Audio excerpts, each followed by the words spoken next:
Hello, this is Joanne Andrus here to play Largo from the New World Symphony by Dvorak. This is the A part for violin and viola. I am going to be using a lot of vibrato. That's when my hand goes back and forth kind of like this to make a more warm sound, because I just can't play this song without doing vibrato. It's just so much more beautiful with the vibrato. So if you like what you hear, feel free to find my video about how to start learning vibrato, okay? Because this is a perfect example of a song that sounds amazing with it, okay? So I'm going to play the A part, and this is for violin and viola. I'm playing on my violin, but use the fourth fingers as they are written, okay? You'll have a better sound, and it will sound more beautiful and smooth if you'll use the fourth fingers instead of opens on those notes, okay? All right, also watch the dynamic levels as we go, okay? Here we go. You'll want to make sure you have sharps in tune, okay? Starting mezzo piano. I'm only going to play this once because it just goes slow. That's what Largo is, right? And slow, okay? 1 and 2 and here I go and.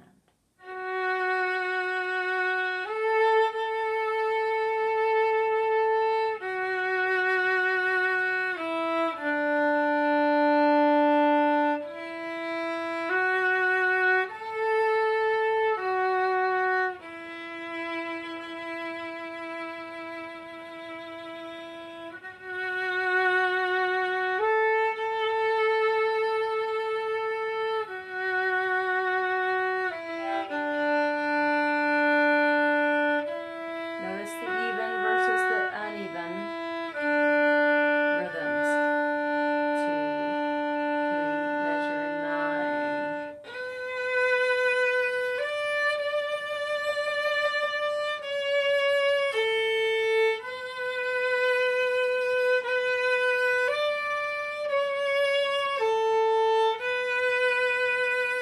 Keep it loud the first time.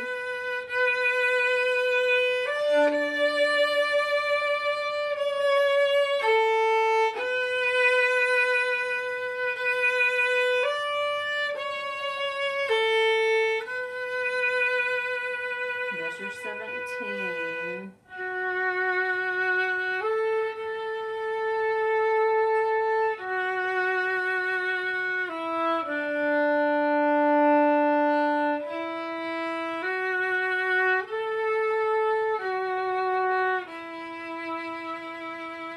First ending.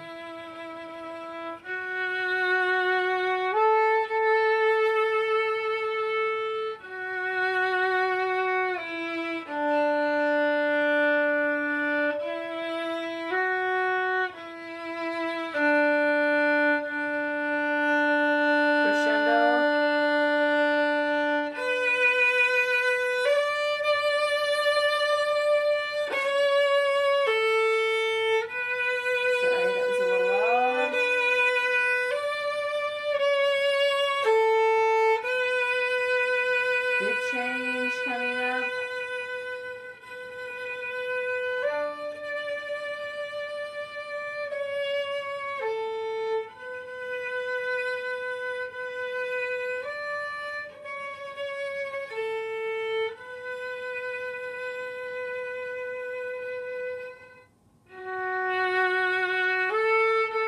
Back to mezzo forte.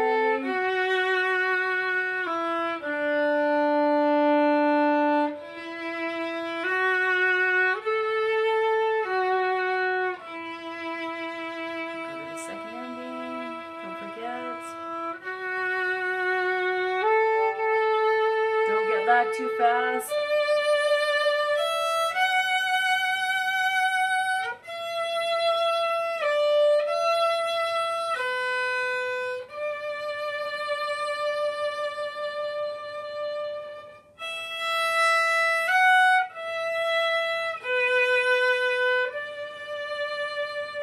Getting even softer.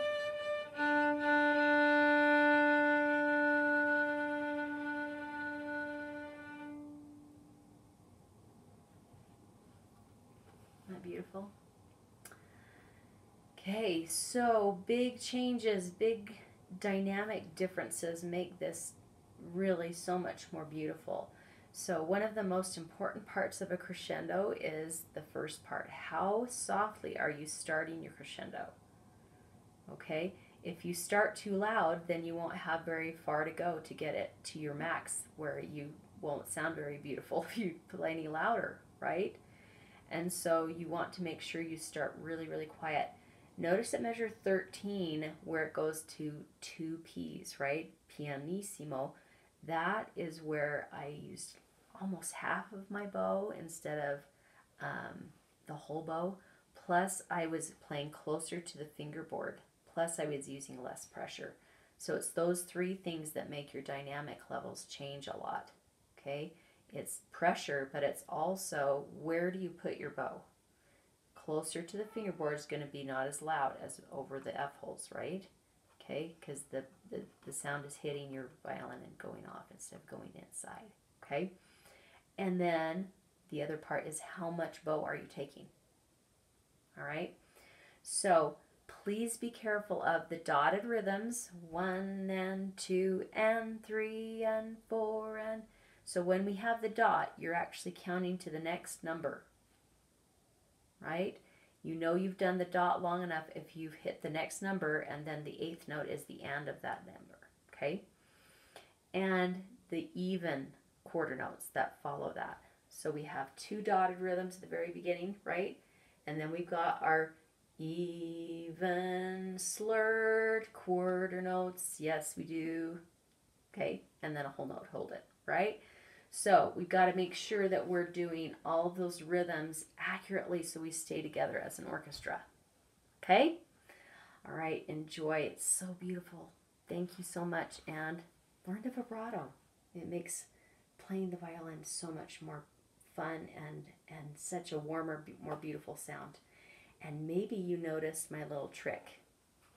When you vibrato an octave apart from your open string, you can actually make it sound like you're vibratoing when you're playing an open. What? Yes, that is the true thing. Okay? Try it. Thanks. Bye.